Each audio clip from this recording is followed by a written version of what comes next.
There is a town in Illinois where the downtown has been abandoned for decades. Not abandoned the way a shopping mall gets abandoned when the anchor store leaves. Abandoned the way a place gets abandoned when everyone who could leave did.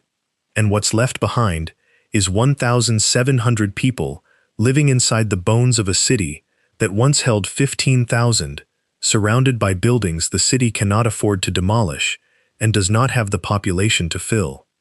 The streets are there, the buildings are there, the history is there, and it is violent enough and specific enough that it explains, better than any statistic, why the people who stayed stayed, and why the people who left left. That town is Cairo, Illinois, and it is not the worst entry on this list. Most people, when they think about dangerous places in America, think about the obvious cities, the ones that appear in newspaper headlines, the ones with populations large enough to generate the kind of crime statistics that reach national media. What those headlines miss is what happens to small towns when the economy collapses, when the industry leaves, when the population drops by 80% over a century, and the people who remain are the ones who had nowhere else to go. The national violent crime rate in America in 2024 was 359 incidents per 100,000 residents, the lowest it had been in roughly 20 years. In some of the towns on this list, the violent crime rate exceeds that national figure by 10 times. In a town of 10,000 people, a crime rate that is 10 times the national average means that 1 in every 100 residents experienced violent crime last year. Not the city as an abstraction, the person next door. This list covers 10 of those places. What they have in common is not simply high crime. Crime statistics are complicated and often misleading when applied to small populations. What they have in common is a specific kind of collapse. The factory that closed, the railroad that changed its route, the industry that left and took the tax base with it, and the population that followed, leaving behind the people who couldn't afford to follow, and the problems that made following feel necessary. By the time this list ends, you will understand something about the American small town that most accounts of American small towns leave out. Atlantic City is the entry on this list that most people have already heard of, which makes it the right place to start, because the specific texture of what happened here is different from what the headline version suggests. The city sits on Absecon Island, a barrier island on the New Jersey coast, and it was designed from the beginning as a destination. The boardwalk was built in 1870, one of the first beachfront promenades in America, and the city's entire economic logic was organized around bringing people from the cities to the coast, feeding them, entertaining them, and sending them back. By the early 20th century, Atlantic City was the most visited resort destination in the country. The casinos arrived in 1978, the first legal gambling outside of Nevada, and for a few years, they looked like salvation. The hotels went up, the investment arrived, the boardwalk filled with tourists again. But the money didn't stay in Atlantic City. The casino jobs were largely service jobs, dealing cards, cleaning rooms, working in restaurants. The profits went to corporate shareholders.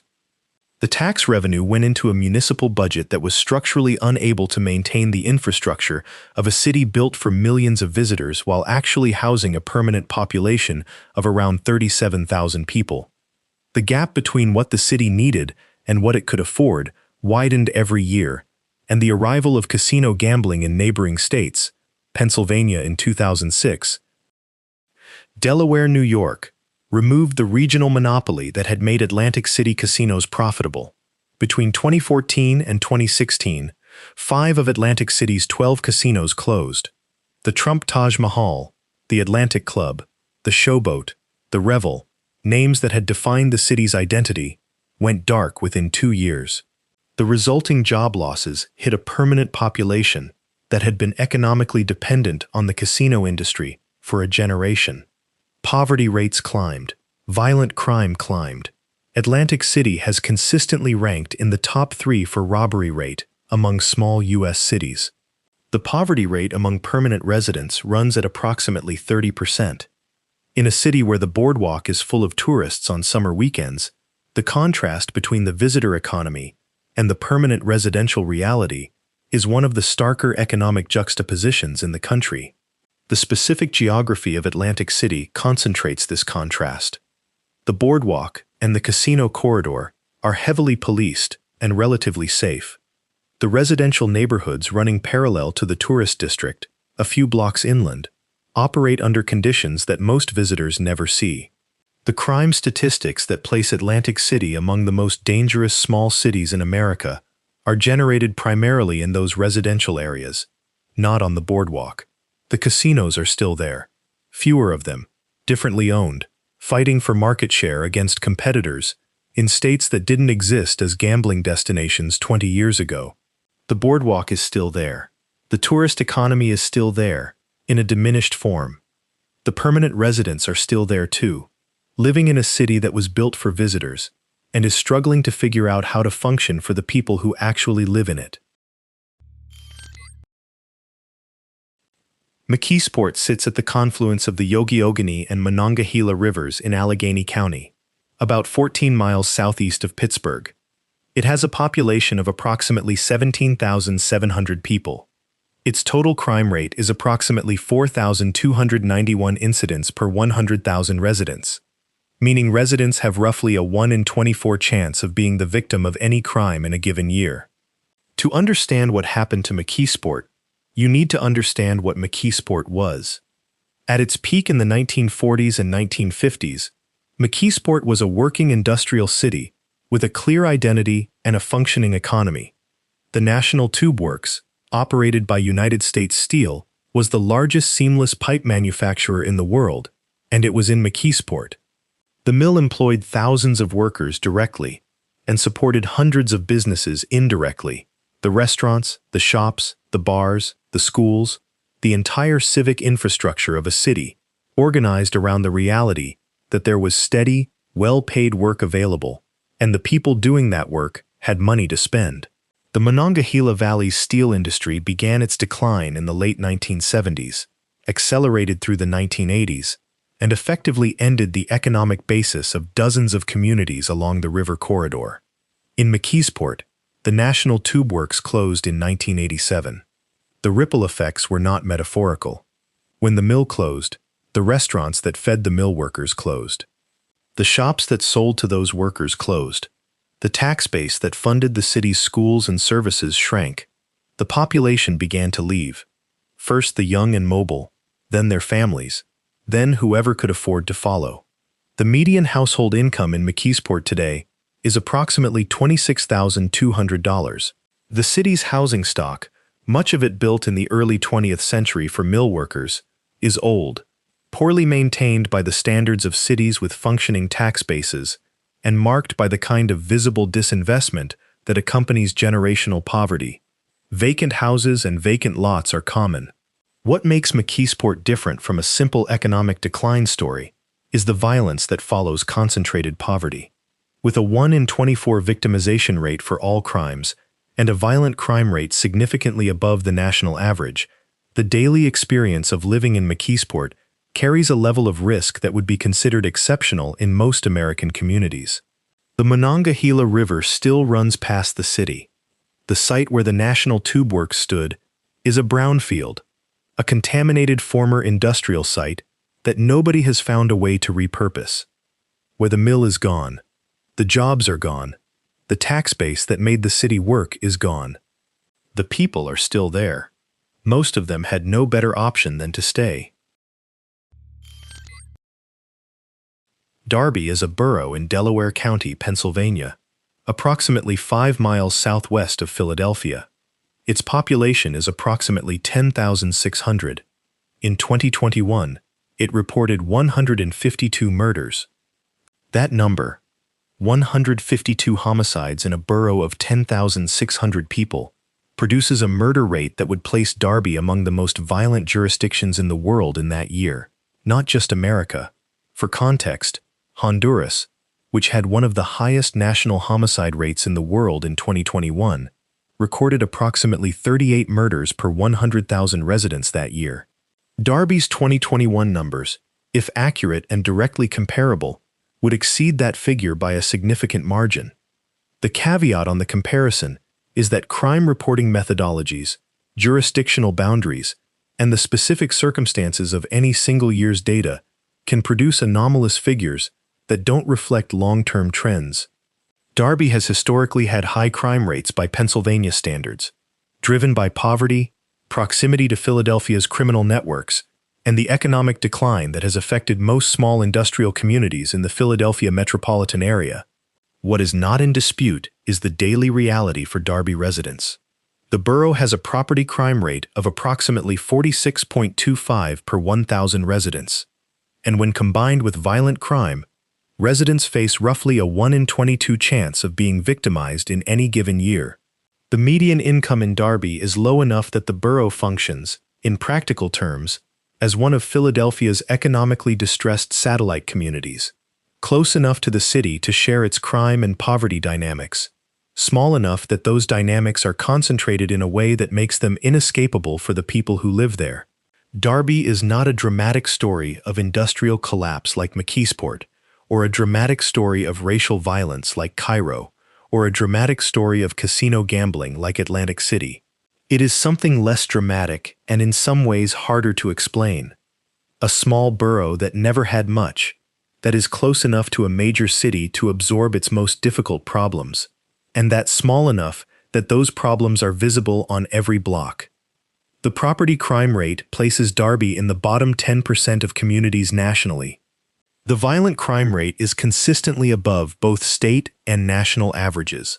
The borough's residents deal with the practical consequences of these statistics every day, not as data points, but as the decision of whether to lock an extra door, whether to walk to the corner store after dark, whether the neighborhood their children walk through is the neighborhood they want their children to walk through. Oceana is the county seat of Wyoming County, West Virginia. It has a population of approximately 1,300 people. In 2016, its violent crime rate was measured at 4,175.99 per 100,000 residents. That figure made Oceana the most violent community in the country on a per capita basis in that year, twice as violent as Detroit, which recorded approximately 1,988 violent crimes per 100,000 residents in the same period. For a town of 1,300 people, to have a violent crime rate double that of Detroit is a statistical anomaly that requires explanation. The explanation is the opioid epidemic and what it did to rural Appalachia. Oceana and Wyoming County were coal country. Not historically, metaphorically coal country, actively, economically, immediately coal country through most of the 20th century. The mines provided work. The work supported families. The families supported communities.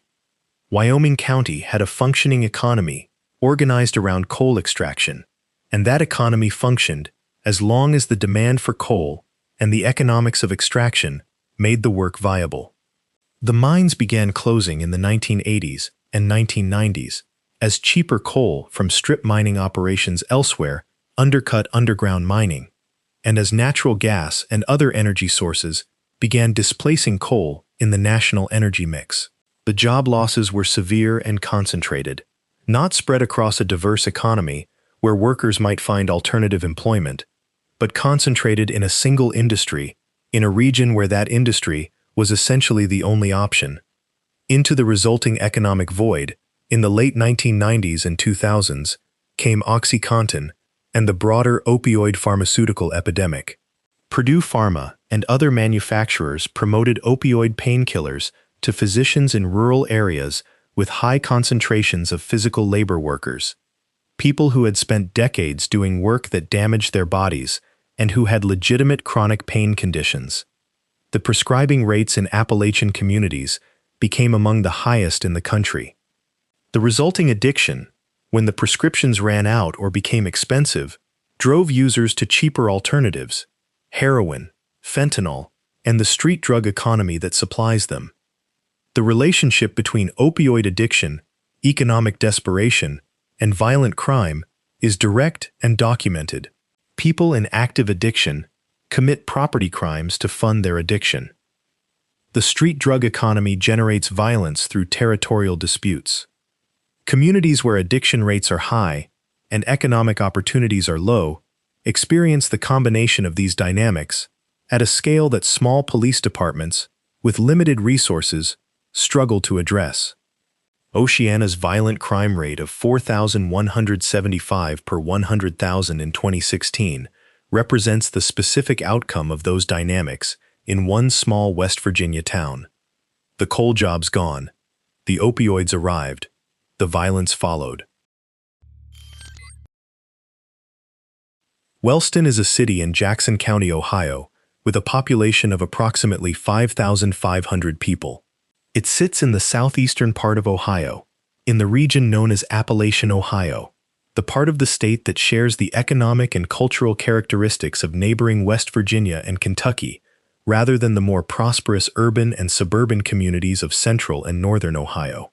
Wellston has appeared on lists of the most violent small communities in America, based on per capita violent crime rates that, in some measurement periods, have exceeded those of Detroit, a city that has itself been used as the benchmark for urban violence in America for decades. For a rural Ohio city of 5,500 people to have a higher per capita violent crime rate than Detroit is a counterintuitive data point that requires the same kind of structural explanation that Oceana's figures require. Wellston's economic base was historically diversified across several small industries: manufacturing, mining, small-scale agriculture, none of which survived the late 20th century's economic transformations particularly well. The city's median household income is substantially below both state and national averages. The poverty rate is high. The population has declined from a mid-century peak as residents have left for opportunities elsewhere. What remains is a small city whose remaining population is disproportionately composed of people who lack the resources to leave: older residents, people with family obligations, people whose skills or circumstances tied them to a place where the opportunities had contracted. The concentration of poverty and the absence of economic alternatives create the conditions under which violent crime rates rise. Jackson County and the surrounding region have also been significantly affected by the opioid epidemic, which has driven both property crime and violent crime in ways that are consistent with the pattern visible in Oceana and other Appalachian communities. Wellston is not a famous dangerous place. It does not appear in crime documentaries or news features about dangerous America with the regularity of cities with larger populations. It is a small Ohio city that most people have never heard of, where the violent crime rate in some years has exceeded that of cities that make national headlines, and where the people who live there are dealing with those realities without the attention, resources, or policy focus that comparably affected large cities receive. Chester, Pennsylvania, was the first capital of Pennsylvania. William Penn landed here in 1682. Benjamin Franklin published a newspaper here. Chester produced ships during both World Wars. At its peak in the mid-20th century, it was a functioning industrial city with a population over 60,000 people, a diverse commercial downtown, and an identity shaped by its role in Pennsylvania's history. Today, Chester has a population of approximately 32,600 people, a crime rate 115% above the Pennsylvania state average, a total crime index of approximately 4,389 per 100,000 residents, and a median home price of approximately $67,000. In a region where the median home price in surrounding Delaware County communities runs 5 to 10 times higher, every single neighborhood in Chester has been given an F crime grade, the lowest possible, by Crime Analysis Services. This is not an F in some areas, and better grades elsewhere. It is 100% F across the entire city. The story of how Chester got from William Penn's landing to a 100% F crime grade is a story of industrial collapse, racial segregation, political corruption, and decades of disinvestment that compounded each other. Chester's industrial economy collapsed in the 1970s and 1980s as the shipbuilding and manufacturing industries that had sustained it declined. The population loss that followed was severe and racially structured. White residents, with greater access to mortgage credit and housing in Delaware County's suburban communities, left for the suburbs. Chester became majority African American, and the resources that followed the departing white population, tax base, commercial investment, municipal services, did not follow to the extent necessary to sustain the city. The political corruption that has characterized Chester's government for decades compounded the problem. Multiple mayors and city officials have been indicted, convicted, or investigated for fraud, bribery, and misuse of public funds over the past several decades. Resources that should have gone to infrastructure, schools, and public safety were diverted or stolen. The result is a city that has been failed simultaneously by its economic foundation, its political leadership, and the broader structures of American metropolitan development that directed investment and opportunity towards suburbs rather than struggling urban cores. The unemployment rate in Chester runs at approximately 14.3%. Nearly 1 in 3 residents lives below the poverty line. The median household income of $32,867 is roughly half the Pennsylvania state median and roughly a third of the Delaware County median. Chester has one of the best soccer teams in America. The Philadelphia Union play at Subaru Park, a stadium on the Delaware River waterfront that opened in 2010 and that represents the kind of economic anchor that urban planners hoped would catalyze broader revitalization. The revitalization has been limited. The stadium is there. The crime rate is still 115% above the state average. William Penn landed here in 1682 and called it a city of fraternal love. The median home in the first capital of Pennsylvania cost $67,000. East Point is a city of approximately 38,000 people in Fulton County, Georgia, immediately southwest of Atlanta. It is connected to Atlanta by MARTA rail service and is, by most physical measures, an Atlanta suburb, the kind of mid-century residential community that grew up around a major city's commuter infrastructure. Its murder rate, in recent measurement periods, has reached approximately 79 homicides per 100,000 residents, a figure that places it at or near the top of murder rate rankings for small American cities. For context, the national murder rate in 2024 was approximately 5 per 100,000 residents. East Point's rate in peak years is roughly 15 times the national average. The specific factors driving East Point's violent crime rates are consistent with patterns visible across the cities on this list.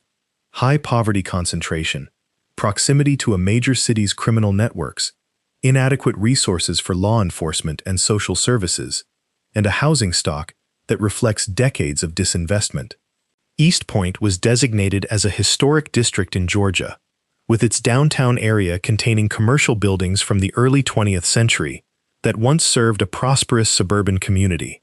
The commercial district has declined significantly, with vacant storefronts and reduced economic activity, reflecting the same demographic and economic shifts that have affected comparable communities throughout the American South. The proximity to Atlanta creates a specific dynamic. East Point is close enough to the city's criminal networks to experience the spillover effects of urban crime, while being too small and too resource-limited to mount the kind of policing response that larger jurisdictions can sustain. The MARTA rail connection that was intended to provide economic opportunity also provides easy access for criminal activity originating in Atlanta. The 2025 crime data showed some improvement in East Point. Homicides declined from peak levels, and overall crime statistics moved in a more positive direction. But the structural factors that produce the peak numbers, concentrated poverty, inadequate resources, proximity to a major city's criminal ecosystem, remain. Cairo, Illinois, sits at the tip of the southern Illinois peninsula, where the Ohio River and the Mississippi River converge. It was named after Egypt's capital because the confluence of rivers resembled the convergence of the Nile and its tributaries. The ambition embedded in that name, Cairo, as an American rival to one of the ancient world's great cities, tells you something about what the people who built it believed they were building. They were not entirely wrong. In its late 19th and early 20th century peak, Cairo was a significant river port and commercial center. Ulysses S. Grant used it as his Union Army headquarters in the early stages of the Civil War. The population reached 15,203 in 1920. The downtown had banks, hotels, theaters, and the infrastructure of a city that expected to keep growing. The reasons it stopped growing are multiple and compound. The 1905 construction of a railroad bridge at Thebes, a few miles upstream, redirected rail traffic that had previously gone through Cairo. The rivers that had made the city prospered as a commercial hub declined in importance as railroads and later highways replaced water transport. The economic rationale for Cairo as a junction point was undermined, methodically, by the same transportation technology transformations that affected dozens of similar river cities in the late 19th and early 20th centuries. But the factor that most accounts of Cairo's decline identify as primary is race. In 1909, a white mob in Cairo lynched a black man named Will James, who had been accused of murdering a white woman. The mob was so large and the violence so sustained that the governor of Illinois had to call in the National Guard. A second lynching attempt followed shortly after. In 1910, a police officer was shot trying to prevent another lynching. In 1917, approximately 15% of the town's population was incarcerated simultaneously in one period of unrest. After World War II, Cairo became a hub for organized crime, bootlegging, gambling rackets, slot machine operations. By the 1950s, the Illinois Senate was investigating a $20 million bootlegging operation running liquor into neighboring dry states. Several mob groups competed for control of the city's illicit economy, burning each other's property and killing rivals. In the 1960s and 1970s, Cairo became a focal point of the civil rights movement's final confrontations. African American residents organized economic boycotts of white-owned businesses. White residents organized a civilian militia called the White Hats in response. The National Guard was called in repeatedly. Buildings were bombed. There were 150 consecutive nights of gunfire in one documented period. The population, already declining, accelerated its departure. By 2020, Cairo had 1,733 residents, a loss of 89% from its 1920 peak of 15,203. The downtown is largely abandoned. Buildings that the city cannot afford to demolish and cannot find tenants for stand empty, deteriorating, returning to the landscape at the rate that neglected structures return, slowly at first, then all at once. A third of the remaining residents live below the poverty line. The median household income in the 2010 census was $16,682. The Ohio and the Mississippi still converge at the tip of the southern Illinois peninsula. The rivers are still there. The city that was named after one of the great capitals of the ancient world has 1,733 residents and cannot afford to tear down its abandoned buildings. Slab City is not a legal city. It has no municipal government, no city council, no mayor, no tax base, no public utilities, and no official boundaries. It is a squatter community on land owned by the state of California in the Sonoran Desert of Imperial County, approximately 200 miles east of Los Angeles, near the town of Neeland. The name comes from the concrete slabs, the foundations of Camp Dunlap, a Marine Corps training base active during World War II and decommissioned in 1956. When the military left, they took the buildings and left the slabs. Over the following decades, the slabs attracted people for whom the absence of rules, rents, and government was the point. Retirees and RVs, artists, people fleeing domestic situations, people fleeing law enforcement, people who had nowhere else to go. The population ranges from approximately 150 permanent residents in the extreme heat of Imperial Valley summers to as many as 4,000 in the cooler winter months, when slabbers from Arizona, Nevada, and elsewhere migrate in. There are no official population counts because no one is counting. California state law technically applies to Slab City. In practice, the Imperial County Sheriff's Office patrols sporadically. Residents report that law enforcement responds when called, but does not proactively police the community. Disputes between residents are resolved by the community, and the primary community mechanism for dispute resolution, as documented by multiple visitors and journalists, is arson.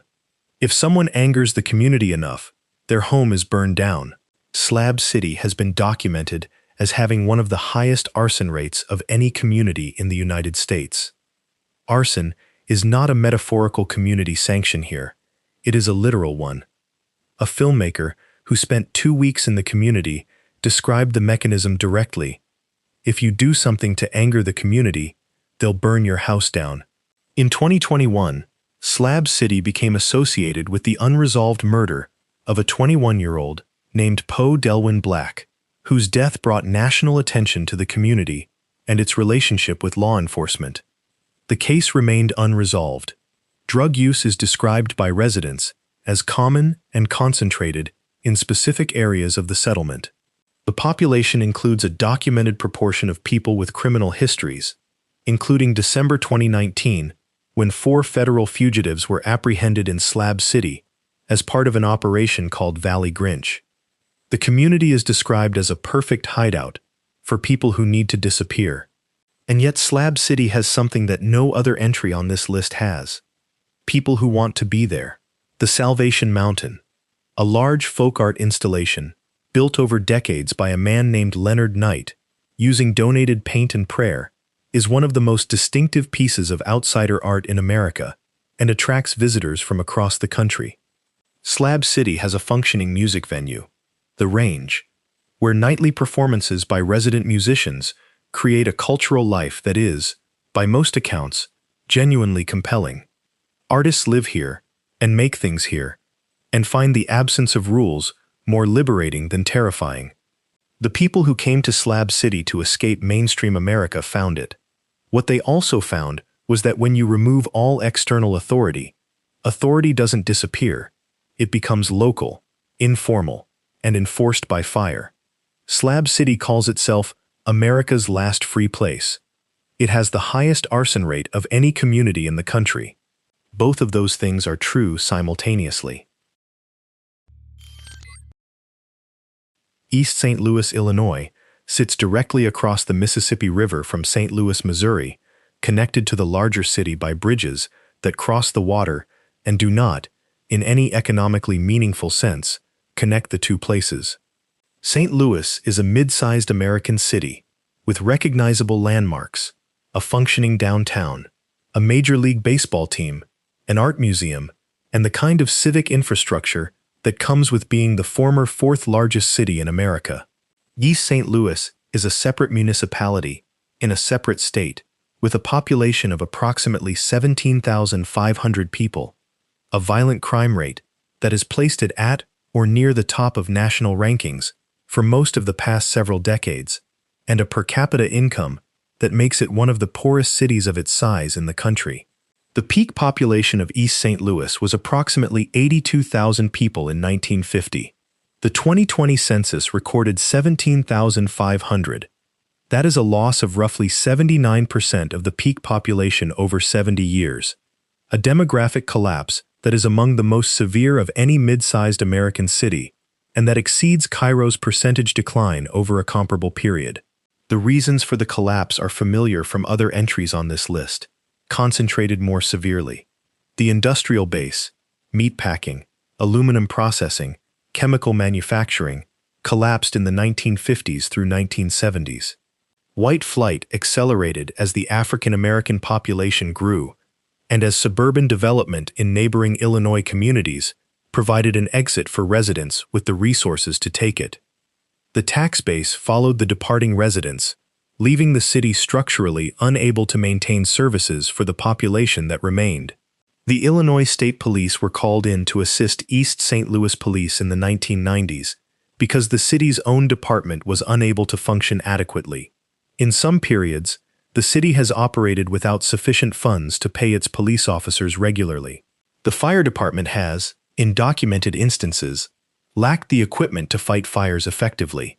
The murder rate in East St. Louis in various measurement periods has placed it among the highest of any jurisdiction in the United States, and, on a per capita basis, comparable to some of the most violent countries in the world. The FBI crime data, which tracks cities with populations above certain thresholds, has consistently shown East St. Louis at or near the top of violent crime rankings for cities in its population range. The physical environment reflects the population loss and decades of disinvestment. Large portions of the city consist of vacant lots where houses once stood and were demolished as dangerous structures. The remaining housing stock is old and poorly maintained. The commercial infrastructure, grocery stores, pharmacies, services that functioning communities take for granted, is inadequate for the population's needs. East St. Louis has produced some of the most significant figures in American cultural history. Miles Davis was born here. Jackie Joyner Kersee grew up here. Katherine Dunham, the pioneering dancer and choreographer, lived and worked here in her final decades and established a cultural center that operated until her death. The people who stayed in East St. Louis have built lives and community inside one of the most difficult urban environments in America. The churches are full, the schools are operating, there are people working to make things better, and some evidence that conditions have improved from the worst periods of the 1990s and early 2000s. But the violent crime rate is still among the highest in the country. The population is still a fifth of what it was at its peak. The vacant lots still outnumber the occupied houses in large sections of the city. Miles Davis was born here. He left. So did most of the people who had somewhere to go. The people who stayed are still there, living in the city that the departures left behind. Every place on this list arrived here the same way, with slight variations in the specific mechanism. The industry left, or it never arrived, and proximity to a larger city's problems filled the vacuum. Or the industry was replaced by something worse: the opioid trade, the street drug economy, the specific violence that follows economic desperation when there are no other options. The people who could leave did. The people who stayed were the ones who couldn't afford to go, or who had family obligations that held them, or who simply had nowhere better to go. And the problems that made leaving feel necessary concentrated among the people who remained. This is not a story about bad people in bad places.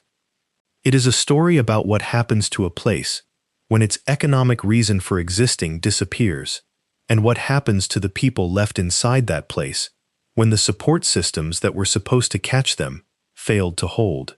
Cairo, Illinois, was named after one of the great capitals of the ancient world. Chester, Pennsylvania, was the first capital of Pennsylvania, and one of the places William Penn came ashore.